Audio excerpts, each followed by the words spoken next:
the HX Stomp. It's a great bit of kit, but running it on your pedal board using a pedal board power supply can be challenging as it's such a high ampage device. So you could use something like this, the HX DC7. It will do the job, but it's quite an expensive power supply. So what I've opted to do is run multiple smaller power supplies. Here's one I found on Amazon. I'm going to take 3 of these and build them into one form factor. So we'll have one running the HX Stomp, one running the Boss Looper, and another one daisy-chained running all the other lower ampage devices.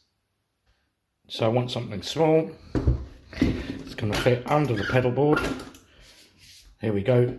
3 separate power supplies, all built into one small form factor, so it can be contained under the pedal board. So here we have the power supply I've got from Amazon. It's only about £10 or so. So what we need to do is open this.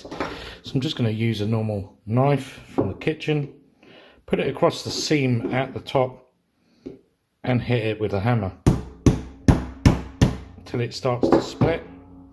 This one I've already split, it won't be as easy as this. But you can also get in here, hammer across, until you break the plug section away, and then you can just twist this plug section, which will open up the power supply like so.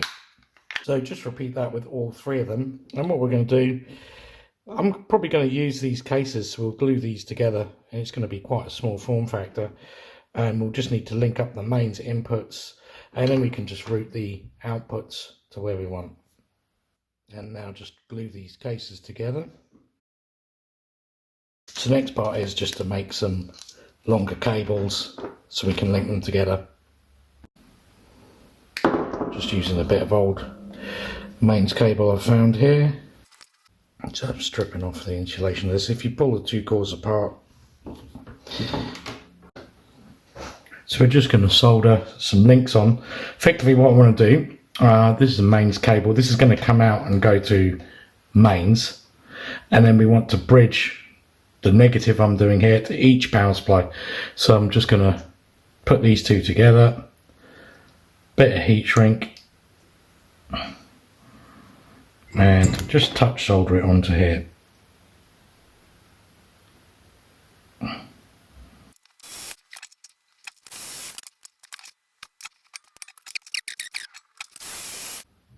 Now we just do the same for the lives.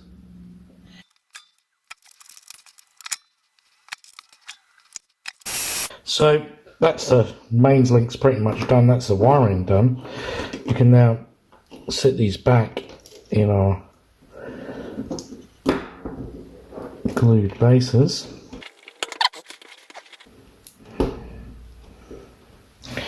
So now we just need to make something to contain these cables. We're probably just going to use the top lids and make a little notch to run them through.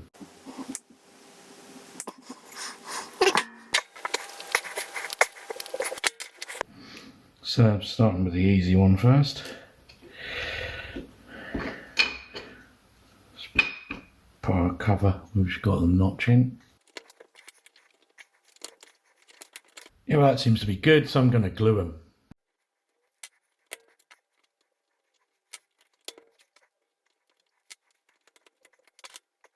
So we now have a mains input, 3 9-volt DC outputs.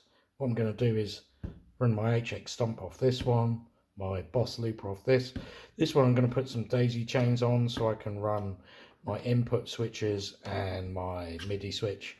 Obviously you can keep adding more of these as you want, put them in your custom enclosure, but this is actually quite a nice small sized enclosure. So what we need to do is cover the exposed part.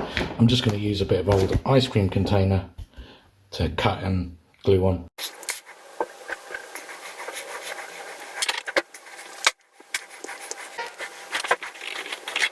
So there we go, 240 in and 3 outputs. Again, we need to remember that these power supplies come down with the positive on the inside and negative on the outside, and all guitar pedals are the other way around. So I have bought some DC jack ends, and we're just going to solder these on as needed once the cables are cut to length measured up on the pedal board. So here's the underneath of the pedal board. So I've got a nice little spot here we can mount the power supplies and just feed them through to the other side. What I do with the mains input is I've got a nice little figure of 8 connector which I'm going to mount here and just bring the cable through.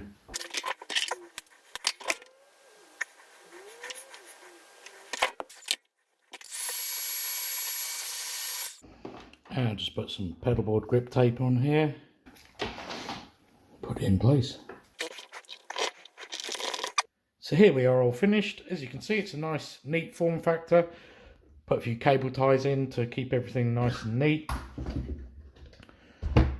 Cut all my DC leads to length and wired them so we've got negative in the middle, positive on the outside as it is for most guitar pedals. All we need to do now is just plug a singular cable in.